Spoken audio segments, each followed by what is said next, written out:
Hi, this is Dr. Sanjaya. Imagine having a member of the public question your skills or your right to work in Australia based on your appearance. It sounds unbelievable, but this very encounter happened to Dr. Marrwah Ahmadzai. She joins me on Behind the Curtain to share her own experience across the healthcare sector. Let's jump into our chat.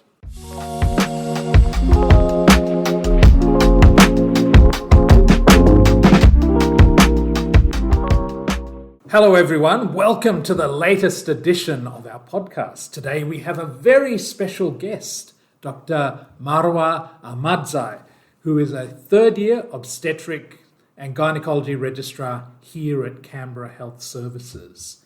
Hello, how are you? I'm well, thank you, Dr. Sanjaya. Thank you so much for having me. That's fine, and look, in the podcast world, Sanjaya is fine. Thank you. And yes, you've certainly come in on your day off, and I know you have a very busy time. Where are you up to in your training at the moment? So I'm in third year of training now, of a 6-year training program. And I've finished my written exam and just need to do my oral examination and sign off my time. Wonderful, wonderful. And I was recently listening to a TEDx talk that you've done, which talks about storytelling. And the opening is quite dramatic. It grabs you. It talks about something that I do and all of us do when we have patients in clinic. We sort of walk into the waiting room and we call out a name and we get greeted by the patient and we take them in and commence the consultation. But for you, it had been different. Do you want to just tell me the sorts of things that were happening, please, Marrwah? Yeah, so in the TEDx talk, I opened by sharing a few interesting encounters where I called out a patient name and was met with interesting responses, I suppose.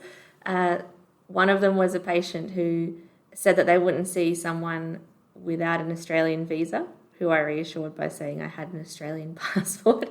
We managed to get through that one with humour. But yeah, I shared those stories because I think that there might be many clinicians who may have experienced them, who may not have spoken about them, and hopefully that helped those people. Yes. And I think for those people who made those remarks, they made assumptions that you were born in an exotic part of the world. And what exotic part of the world were you born in, Marrwah? I was born in Belconnen in Canberra, actually. Belconnen, look, that's out west somewhere, isn't it? Yeah, on the north side. West, okay. I think there might be a DFAT warning. So, but look, I have been to Belconnen, so to any of our listeners today, I think it's a wonderful place to visit, and actually not that exotic. It could be that I was born in the north side, and actually hospitals on the south side. I know there's a bit of north-south divide, so perhaps that's where it was coming from.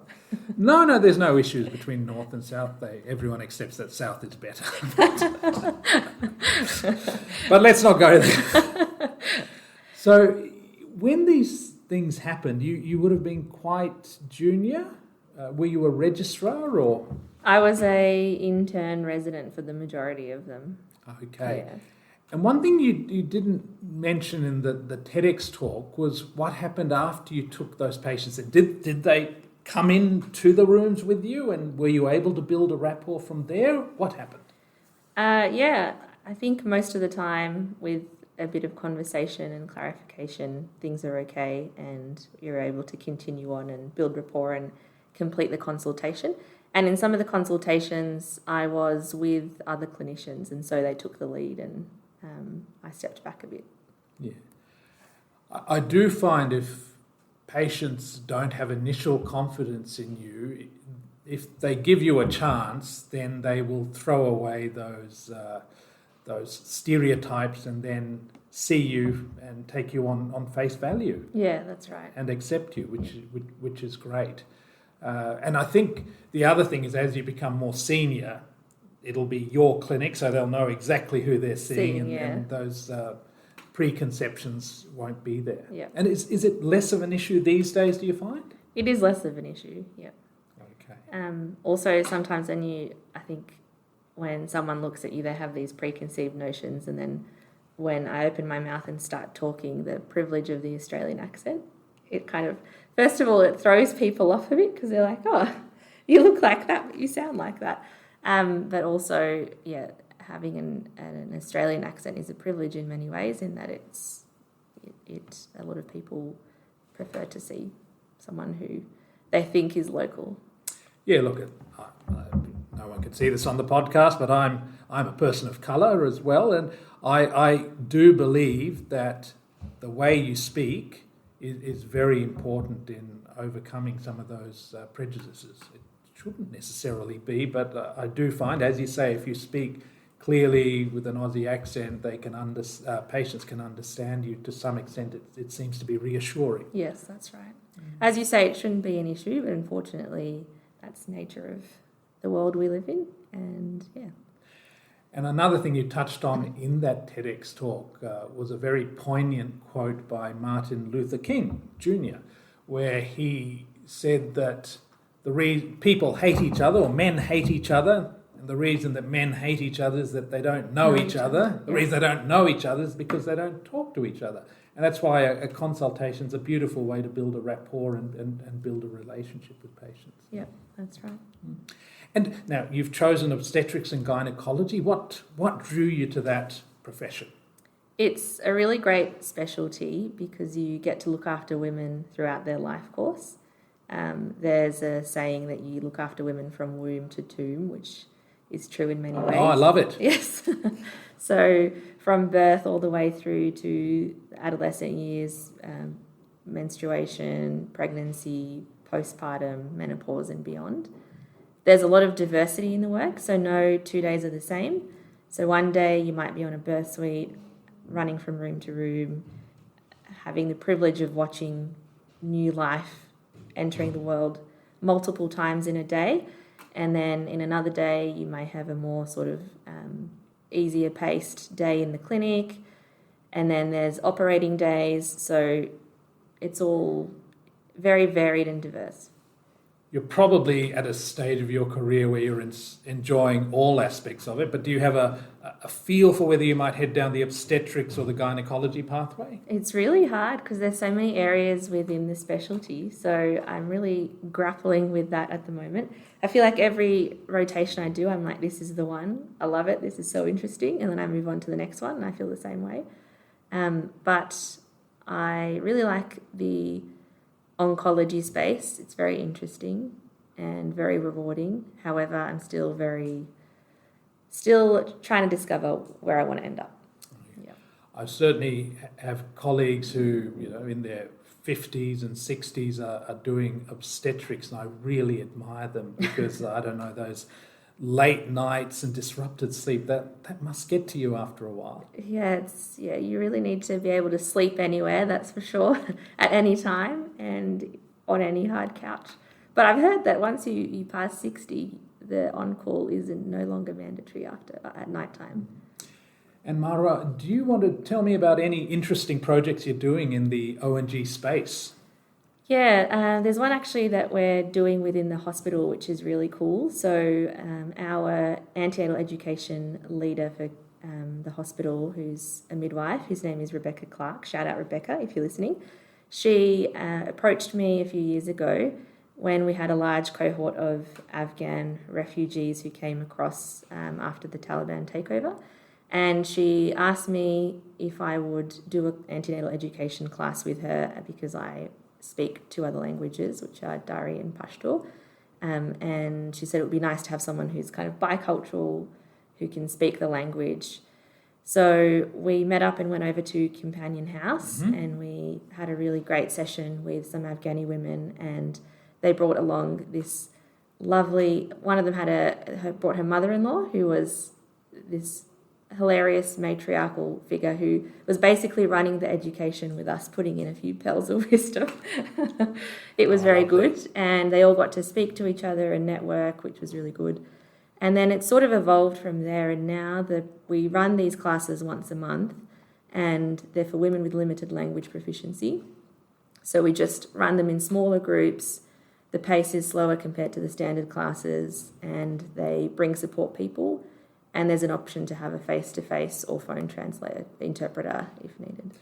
At the moment, is it still very much confined to the Afghan community, or it's others? No, it's opened up. It's very multicultural. Every class we see people from different backgrounds, and often within the same class there'll usually be about 7 or so families, and everyone's from a different, speaks a different language. And have you been amazed, shocked, surprised by the level of knowledge, or the lack of knowledge in these groups? I'm amazed to see the health knowledge within communities that is different to our traditional Western knowledge. There's a wealth of knowledge within these communities that's passed down from generation to generation that these women carry with them, and that's really inspiring to see. But often they are struggling to navigate with this health system, a new health system, and it's really nice to be able to talk them through how a system works and make them feel more empowered. Now, look, having said that you were born in Canberra, the story of your family, though, goes beyond that. Do you mind letting us know? Yeah, sure. So my parents were born and raised in Afghanistan, and they left Afghanistan sort of in the era of the Soviet invasion, and they were refugees in Pakistan, and then eventually they were sponsored and migrated over to Australia in the 90s, early 90s. Okay. And your family, I know you've got a brother. Yes. Yeah. And he worked for us as a registrar in infectious diseases. That's right. And he's gone on to do great things. He's passed his physician's exam, and he's doing very well. And he was a lovely fellow. I think he was going to be a neurosurgeon at one stage. Yes, that's right. But now he's almost there with his gastroenterology training. Oh, fantastic. And Canberra, you've been here for really all your life. Your medical school? No. Not medical school? Not medical school. So I was born and raised in Canberra, but I moved away for medical school. So I went to med school in Sydney at the University of New South Wales. Ah, my old hunting ground. Ah, did you also go to uni there? Yes, I did. Oh, A very long time ago. Yeah, okay. So I lived in Sydney for about 6 years, and then towards the end, home beckoned and I came back. I was just sick of the long commutes and the lack of parking and the plentiful flying cockroaches. Actually, that's true, isn't it? You don't realise how many cockroaches there are in Sydney, and I think it's the warm weather. At least in the Canberra winter, we take care of the cockroaches, right. But Sydney doesn't have that luxury. And the Canberra ones don't fly as much, so. No. Exactly. Well, I think the audience is listening to two people who've experienced Sydney but came back to Canberra. And I would imagine with being on call and other things, having a short commute and coming to hospital quickly must be a real luxury. Yeah, it makes a big difference. Particularly after night shift, the short drive is very much appreciated. That's right. I remember I was whinging to a colleague from Melbourne some years ago about how I had to go to Calvary, what is now North Canberra Hospital. Once I said, "Oh, look, it's ridiculous. It can take 15 minutes." I think she slapped me. We don't realise how lucky we are. Yeah. Sydney-siders always laugh when I say something is too far away because it's more than a 15-minute drive. Exactly. So, no, I think Canberra is a remarkable place. It is, they talk about it being a small town with big city amenities. And Yep. So it is something unique. It does have country town feels, doesn't it? That's right, Yeah. that's right. And look, obviously it's still early in your training, but do you potentially see yourself setting up or settling in Canberra as a consultant? Yeah, absolutely. I have a big family here, so Canberra is home, and it's a wonderful community, so I do see myself staying on as a consultant. The other thing that I've also found is because it's its own territory, you can get involved at a very high level, but travel short distances. For example, the work you're doing with culturally and linguistically diverse women from various communities. that would be much harder to do in Sydney or Melbourne. Or you could do it, but it at a much more targeted region, whereas in the ACT, you can cover the whole territory. Yeah, that's true. And I think in Sydney and Melbourne, often there are pockets of communities in different part of the city. So you'd have to travel a fair way to get to certain communities, whereas Canberra, it's a bit different, that there's a lot of diversity, but it's all throughout the town. I think it's less siloed. We've so far talked a lot about your medical career, and I've touched on the TEDx talk. And for those who know what TEDx talks are, it's where remarkable people get asked to talk about their experiences on a topic. So Marrwah isn't just a remarkable doctor. She's done a lot of work outside that sphere. And I think at one point you were nominated for ACT Australian of the Year. When was that? That was for the 2022 awards. Wonderful. And what was that for? So it's funny, actually. I still don't know who nominated me or what exactly inspired them to nominate me, because you can nominate people and keep it confidential. And so the story behind it's quite funny. I think I was on leave or something, so I hadn't checked my work emails for a while. And then when I came back, there was all these emails to go through. And I looked at the email, actually thought it was a spam email. I was like, this surely is not meant for me. And I was about to delete it. And I thought, maybe I'll just have a little look. So I opened it and saw the nomination. But I think the nomination was just for the work I've done outside of medicine with sort of promoting anti-racism in medicine and in general, and promoting diversity and inclusion. Yeah, and I mean, that's wonderful. That really is wonderful. And for those of us who've never been nominated for ACT or Australian of the Year or New South Wales or anywhere else, what's the process? Do you all have a big party? Or? So the first process is the nomination that you receive, and then you have to fill out a bit of a questionnaire. So they check your criminal history or lack thereof, and they check your particulars. And then there's like a judging process. So they look at all the nominations, which I assume they receive thousands of across the nation, and each state or territory has its own judging panel.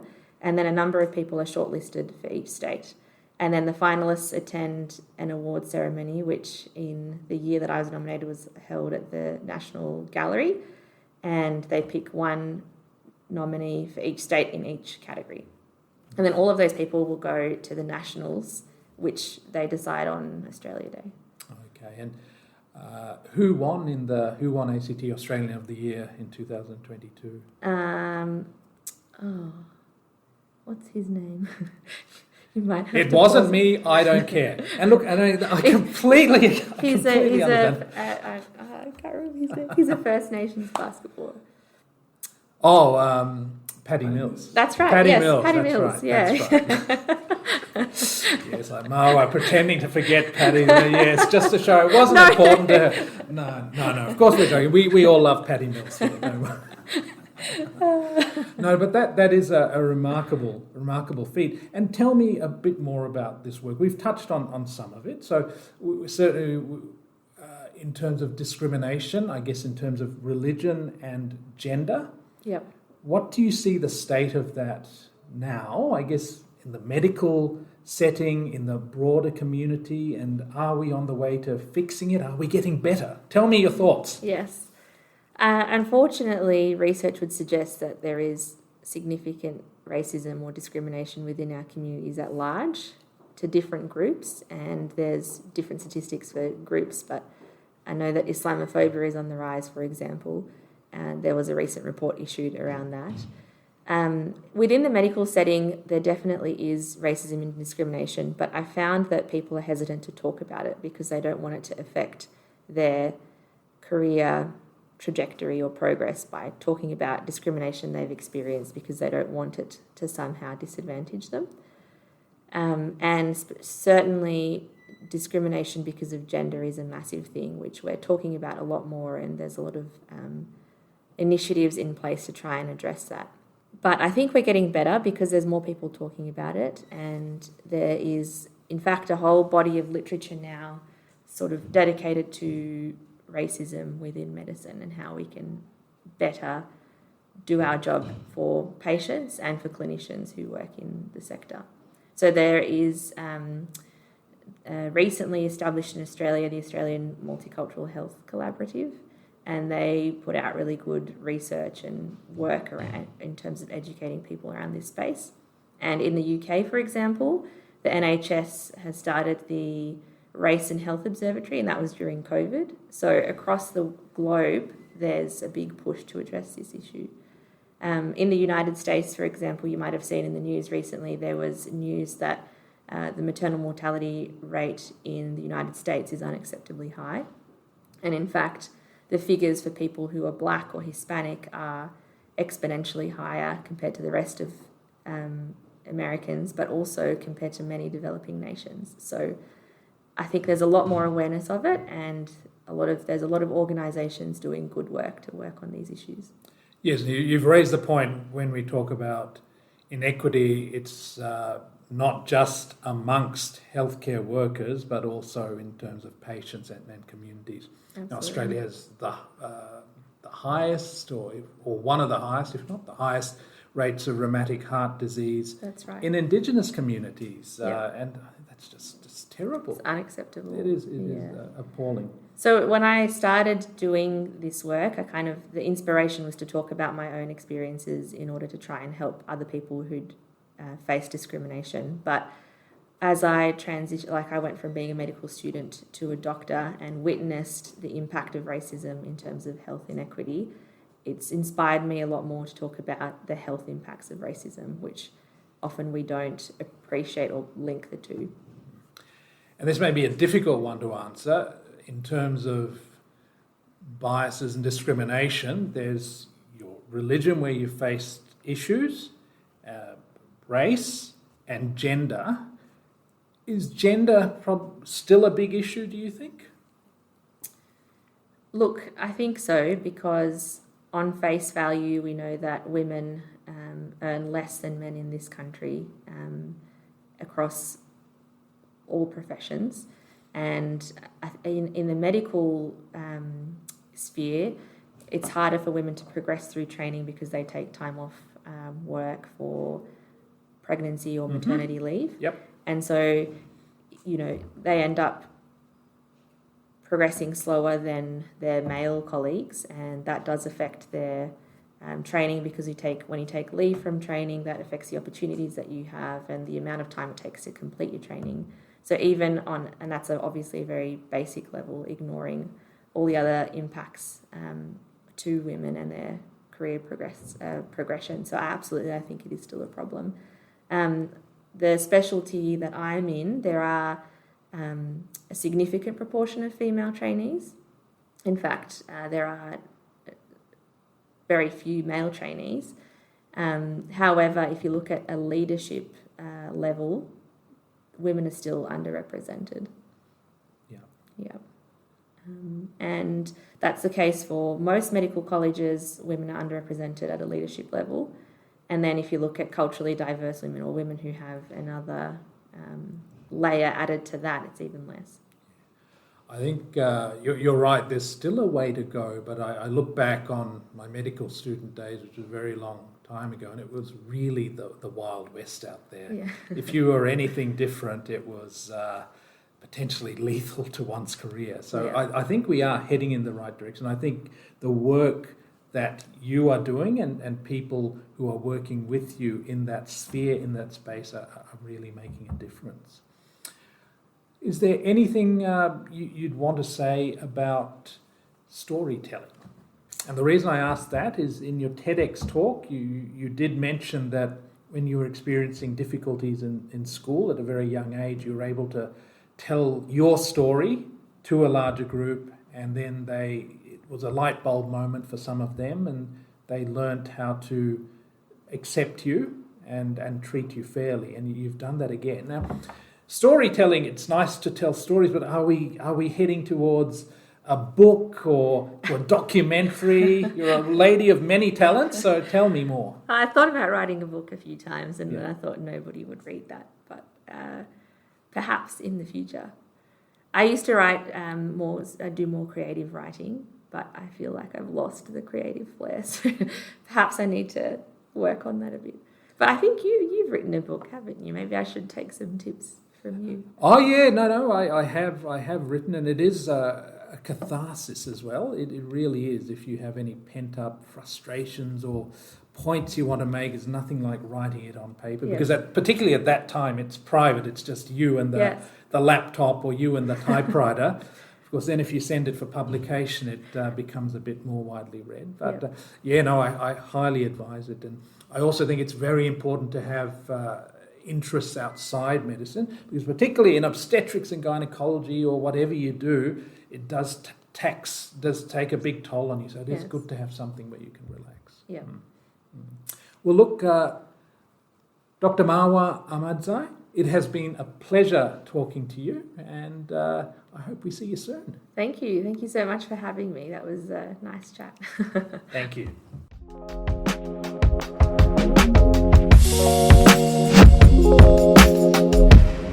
Thank you for listening. I hope you'll join us behind the curtain for our next episode, where we'll delve into the story of another of our fantastic health professionals here at Canberra Health Services. If you're interested in starting an exciting career with us, head to our website to join Team CHS. And that website is www.canberrahealthservices.act.gov.au/careers, CAREERS.